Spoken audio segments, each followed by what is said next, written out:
I don't know what type of gamer you all are, but for me, I don't really play multiplayer games. I love an intimate single player experience.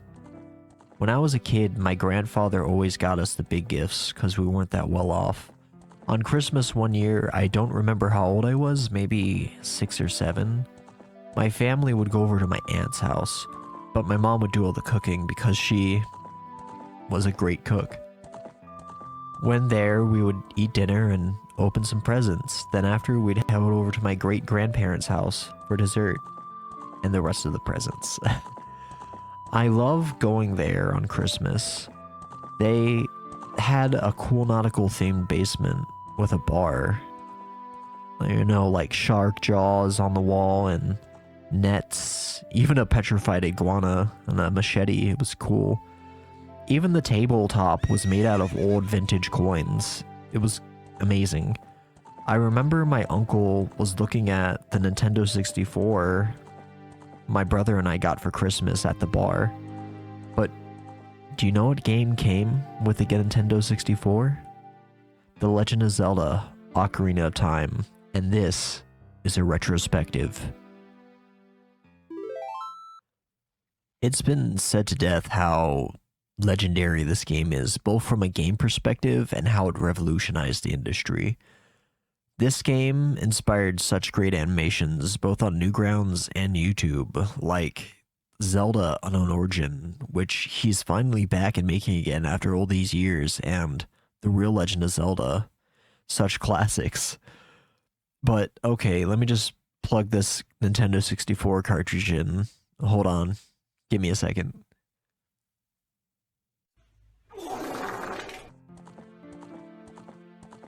Booty up the game, and hearing the intro cutscene music, such chills, many vibes.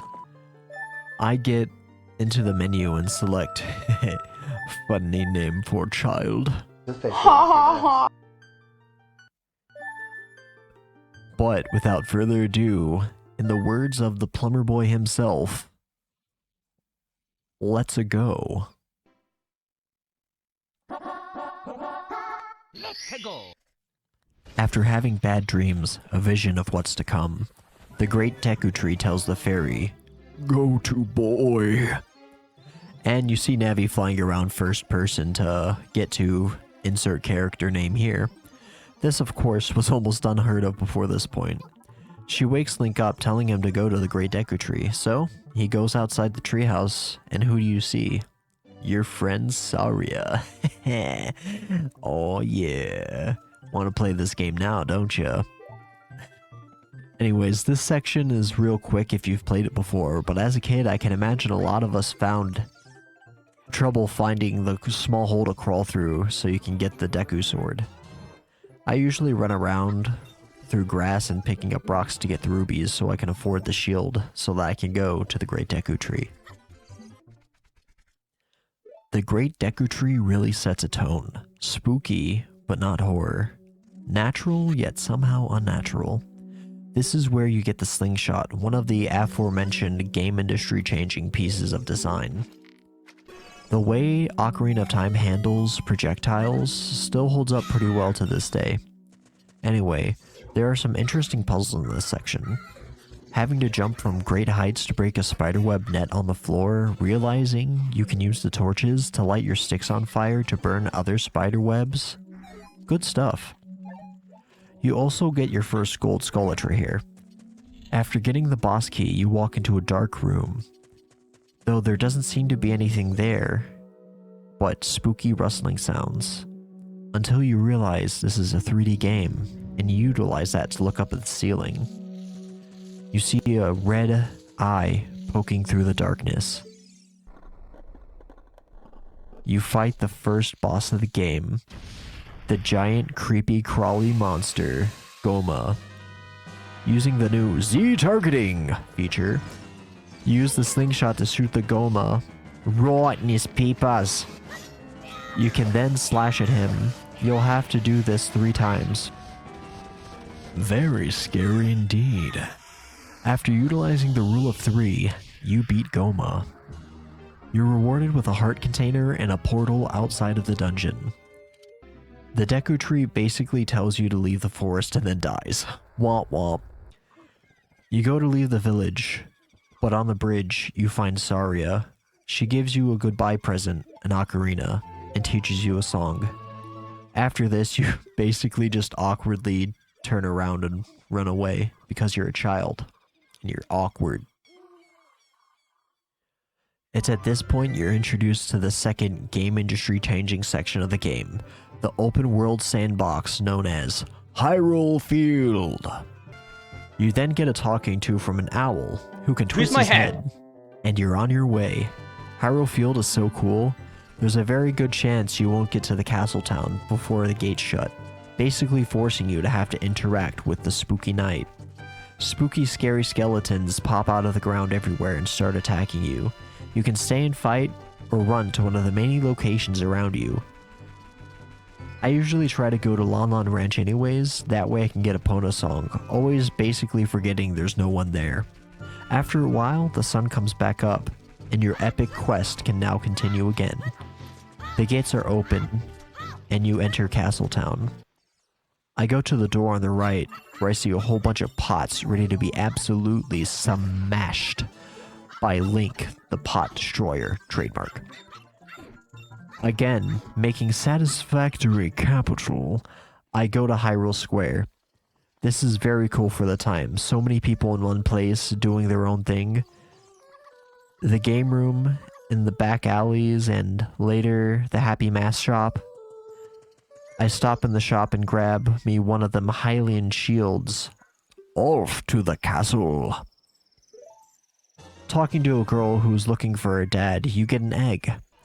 After sneaking past some guards to get to the side of the castle, you find Mario, taking a little sleepy. I usually walk away from the game until the egg hatches now. Use the cuckoo to awaken Mario. Now for another memorable scene.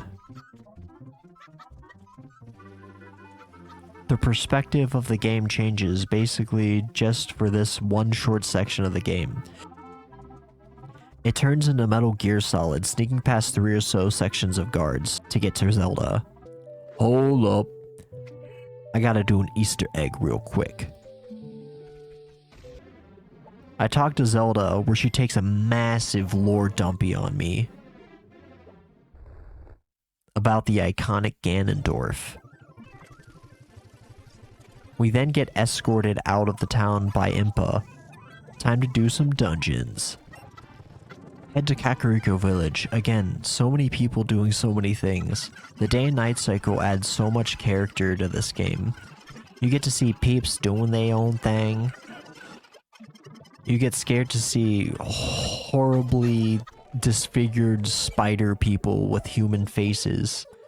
And the windmill guy, who's a little crazy, not to mention the cool spooky graveyard. Well, to get back on track, you go and find the guard at the gate that leads to Death Mountain. You give him a letter that Zelda gave you to let you through, but first... Exit the village, go back to Castletown. Go into the newly opened Happy Mask shop to get the paper mask. Leave Castletown, go back to the guard in Kakariko Village and give the mask to him so he can give it to his son. Onward to Death Mountain. Big hopping spiders. You get to the top, seeing your first Goron. You go into the cave, and there's a big area with Gorons rolling and doing their own things. You go to the bottom and manage to solve a puzzle to get in to see the Goron chief. You play him Saria song, and yo, your boy starts busting a move. It's crazy. I mean, he really schmoovin'. After, he allows you to get into your second dungeon, Dodongo's Cavern. I know, 'tis epic no less. Exit Goron City and throw a bomb flower down to explode the boulder blocking the entrance to the cavern. Okay, the script is getting a little long, so I have to start just skipping through stuff. So let's go! Dodongo's Cavern. A fiery labyrinth filled with dangerous enemies. It teaches players the importance of bombs and strategy. And let's not forget the boss, King Dodongo, a beast that needs to eat bombs and explode. Inside Jabu Jabu's belly really stands out, with its unsettling atmosphere, a dungeon inside a giant fish, filled with stomach-churning creatures. This is where we learn more about Princess Ruto and the spiritual connection to the elements. Not to mention King Ruto. Now with all 3 gems, you make your way back to Castletown. Now the nightmare Link had is IRL.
Zelda is chased off by Ganondorf, and she throws the Ocarina of Time, which you dive into the moat to grab. Making your way to the Temple of Time, after inserting the 3 gems, the gigantic doors open, revealing the Master Sword in its pedestal. So majestic.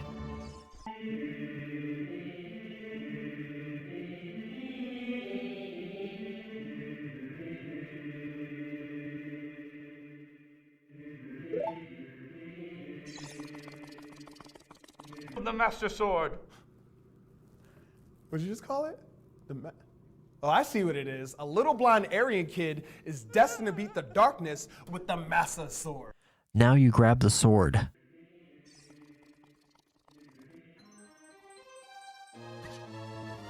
But you done fucked up.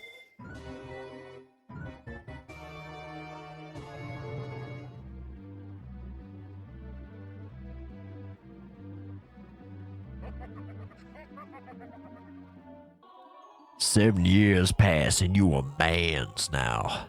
Piercings and everything." Ganon has taken over the world. Castletown is filled with spooky, scary mummy boys. You get the lowdown from definitely not Zelda, and head to your childhood home, the forest, but that shit's all fucked up too.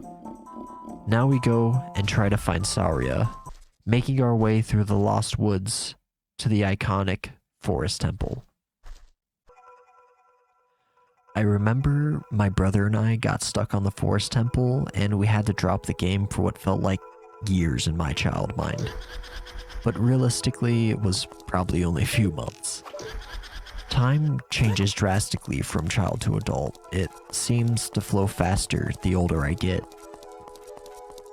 The forest temple, a haunting place. This dungeon's eerie music, shifting walls and puzzles revolving around the light and shadow introduces us to the connection between the forest and the spiritual powers of the Kokiri people. You track down the pose, and now? Phantom Ganon, a cool boss that rides a horse in and out of paintings, very spoopy. After beating him, we head to the temple that apparently everyone hates and is the hardest, even though, like what I said earlier, that was definitely the forest temple for me and my brother. The Water Temple. Often regarded as the hardest temple in the game, its maze-like structure, constant backtracking, and need to control water levels makes it a test of patience. But it also is a powerful metaphor for the constant ebb and flow of time and nature. Not to mention Dark Link, the Edging Lord. We all love to see it. Yeah, I know what I said. Overall cool puzzles, but the boss is kinda mid. Let's continue. As you progress, the dungeons continue to evolve. The Shadow Temple is perhaps the most eerie, delving deep into the darker parts of Link's journey, both in terms of story and its unsettling atmosphere. It's here we uncover the tragic past of the Shadow folk and the evil that festers in the heart of Hyrule. Maybe Hyrule isn't all good and justice after all, no less. Here your crimes lie before you, spread eagle like goatsy. In the words of a great man, when in doubt, whip it out. Like he's putting his finger in your butt. Ooh, ringering right. Gerudo Valley had some cool shit. Them ladies could lock me up anytime. The puzzles of getting through the sandstorm are pretty memorable too, but yeah. Finally, there's the Spirit Temple, the culmination of Link's journey. It's split between his child and adult form, forcing him to confront the temple's puzzles from two perspectives. The duality of the temple perfectly symbolizes Link's transition from boy to man, from innocence to experience. But if I'm being honest, I don't really remember that much of this one. Mostly just that one, comic? There's some good comics out there, man. Let me tell ya. Now I'm finna speed through this ending right quick. Blah blah blah, Taunt Sheik has tits. Blah blah blah, Durango Kids clip.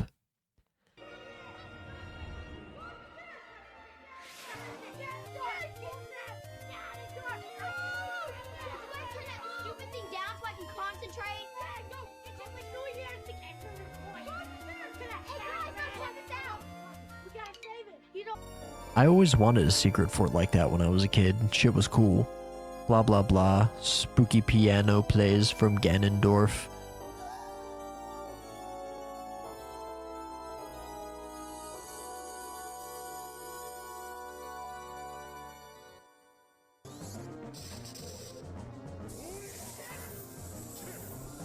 Blah blah blah. Plays tennis with Ganondorf.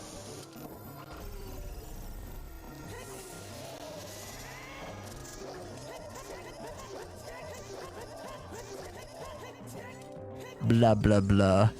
Hit pig with big stick and insertion.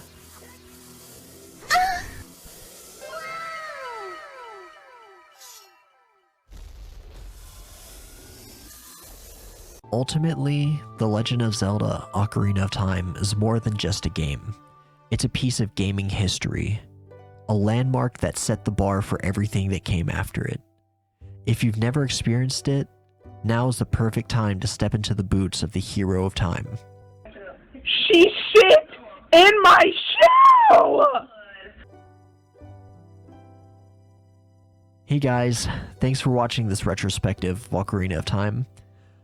Don't forget to like, subscribe, and share your thoughts about this iconic game in the comments below.